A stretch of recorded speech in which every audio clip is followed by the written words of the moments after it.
Welcome to Texas Border Watch, your eyes on the front line for all things border security, immigration, and local policy. I'm Jordan Elder. Miles of shipping containers and razor wire have been lining the Rio Grande for years, but now a state representative in Eagle Pass says it's time to get rid of it.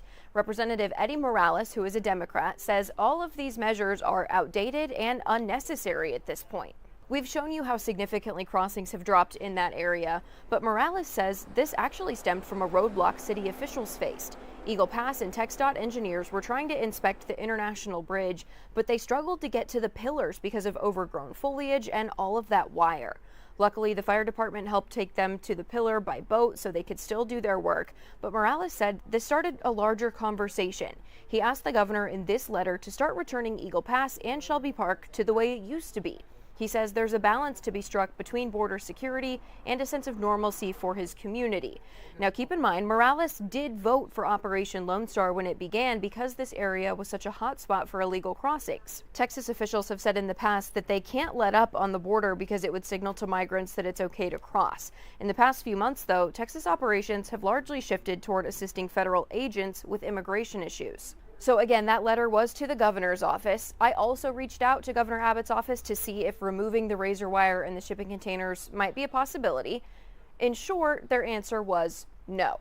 So the long form of their answer, though, is this. They said Texas deployed every tool and strategy available to stop the unprecedented levels of illegal immigration under former President Biden, including hundreds of miles of strategic barriers. Thanks to these strategies and President Trump's strong, decisive leadership to close the border, illegal crossings are at a record low. Texas will not relent in this mission to secure the border and protect Texans and Americans. So that will not relent is what is signaling that these measures are going to stay up, and it's going to look the same for now.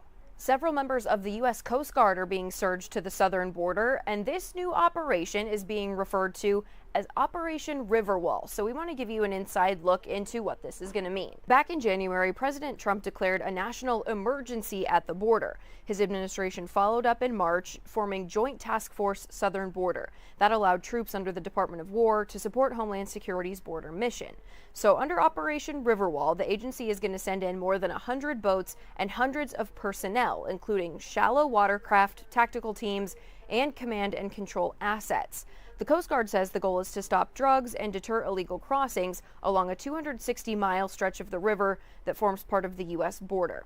Officials aren't saying exactly how many people or how many resources are involved, citing operational security concerns. The Coast Guard held a press conference about this to answer some of the questions, so we want to show you a piece of that. The Coast Guard launched Operation Riverwall and mobilized additional assets to secure and defend the U.S. border from illegal immigration and illicit activities along the 260 miles of the Rio Grande Valley. We are working collaboratively with our federal, state, and local partner agencies by leveraging our unique authorities and capabilities to control our border. The threat out here is evolving, and it's always changing. Our adversaries are using new techniques, new procedures, new technology. So to combat that, we're surging forces onto the Rio Grande to provide more presence so we can deter that illegal activity.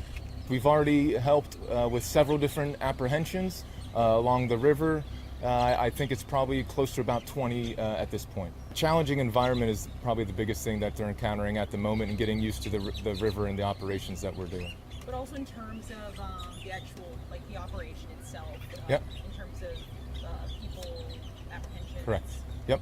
So we're conducting standard Coast Guard law enforcement patrols up and down the river, looking for nefarious activity. So if we see an illegal immigrant crossing the river, whether that's on a raft, walking, or swimming, we'll pull them out. If we identify an area that maybe we could see where they already crossed, we'll coordinate with our partners to make sure that we can potentially vector them in for an apprehension. The river is right along the border between U.S. and Mexico, so that's federal waters. So our inherent Title 14 law enforcement authorities allow us to enforce U.S. laws and treaties along the water. So if we see someone crossing the river, that is obviously an illegal crossing into the United States, so that gives us the authority to apprehend them.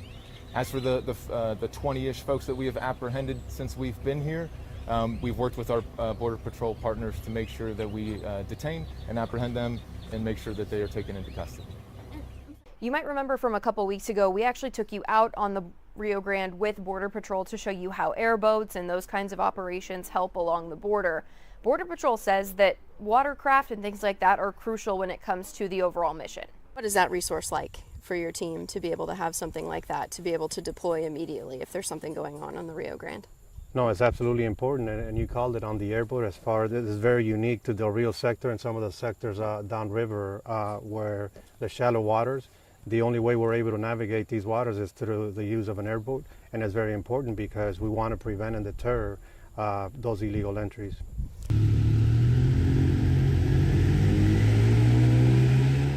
An international bridge here in Texas looked more like a zoo this week. And I want to warn you, if you're not into snakes, bugs, creepy crawlies, you might want to skip this segment. So this picture is from U.S. Customs and Border Protection, and in all of these containers, there are over 160 living reptiles and bug species. This was at the Ansel Duas International Bridge in Texas. They caught a driver that was trying to transport all of these animals into Mexico. It was a silver Toyota truck. The vehicle was selected for further inspection because when you cross back and forth on the border, sometimes your vehicle gets pulled. They'll do the x-ray, they'll look through it specifically for this reason. They want to make sure you're not bringing anything back and forth that you're not supposed to. In this case, this person was. The physical inspection led to the discovery of 163 reptiles and arthropods. So I want to give you an example of just some of the things that were in all of these containers. These are not CBP photos. These are just example photos to show you what all was in there. But again, if you don't like snakes and bugs, you're going to want to look away for this. Okay, there were 24 royal pythons, 11 spotted salamanders, 10 red-eyed tree frogs, and we're checking with Border Patrol because in their release they said there were 10 sick red-eyed tree frogs. As far as I can tell, and I am not an animal expert, that's not a species, so I'm wondering if the frogs themselves were sick in transport and needed medical attention, so we're checking on that. 10 albino milk snakes, 10 orange milk snakes, and then 10 Mexican black king snakes, along with 4 tarantulas, and several different types of ball pythons. U.S. Fish and Wildlife Service took custody of all of these animals. They are going to oversee what happens to them from there.